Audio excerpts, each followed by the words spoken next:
Well, we are certainly finding a cloudy one into this evening. Your Savannah Cam view showing you downtown in the Gold Dome in view there. Also, a lot of cloud cover continues in the area. Here's what you have. Of course, that's going to continue for the next several hours, even not looking at a pretty sunset in the area by any means, and temperatures are remaining on the cool side as well due to the northeasterly winds and cloud cover being fairly stout in the area. 67 in Savannah at the moment. Most spots generally between about 65 and 69 degrees, exception of course Baxley at 64 degrees at the moment being the cooler spot. Again, right along the immediate coast, winds are sustained 10 to 20 miles per hour with gusts about 25 to 30 for some locations. This has been quite the troublesome time for some spots today, and add in some rain in play, of course, and a lot of inland spots remain dry. Some light showers south of Glenville, and also some activity working into Screven County along with portions of interior Hampton County. The heaviest rains offshore, though.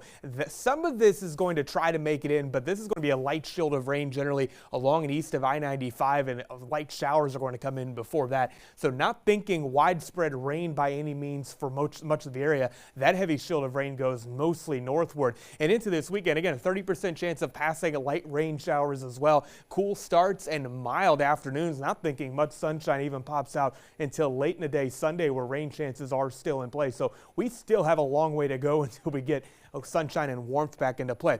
High tides have been a concern. Of course, today's high tide at 11 a.m. did bring 10.35 feet. That was the official reading, and that closed Highway 80 for a little bit of time. But winds out of the north and also the astronomical component of the king tides are going to back off, and we should have no concerns by the end of the weekend and next week. Be mindful of midday high tide. Low spots in portions of Beaufort County and Chatham County may see some issues.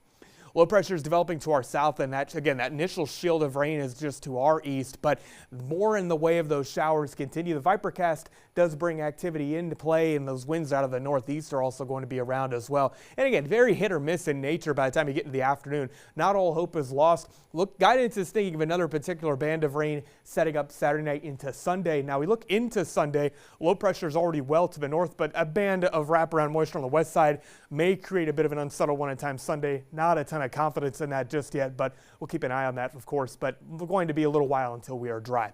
Tropical storm Jerry is now north of the Caribbean and is making its way into the central Atlantic. But thing to note, though, convection is still over portions of the northern leewards, and this system's not well put together. 50-mile-per-hour maximum sustained winds moving north-northwest at a pretty good clip, and it will eventually make its way north before turning to the east while it is east of Bermuda. So good news is things look to remain fairly quiet for our intents and purposes in the tropics. A quick look at our marine forecast has a gale warning in effect. 20 to 30 knot winds stick around into the evening. This will be replaced by a small craft advisory as we get into a Saturday night and Sunday time frame. Into the next 7 days, again, a gloomy one at times this weekend with rain around as well. Do get sunshine back into play Monday, and especially by midweek, though. We have a nice one on tap next week. We just have to get through this weekend first, Ben and Tina. All right, we are hoping to get through without any issues.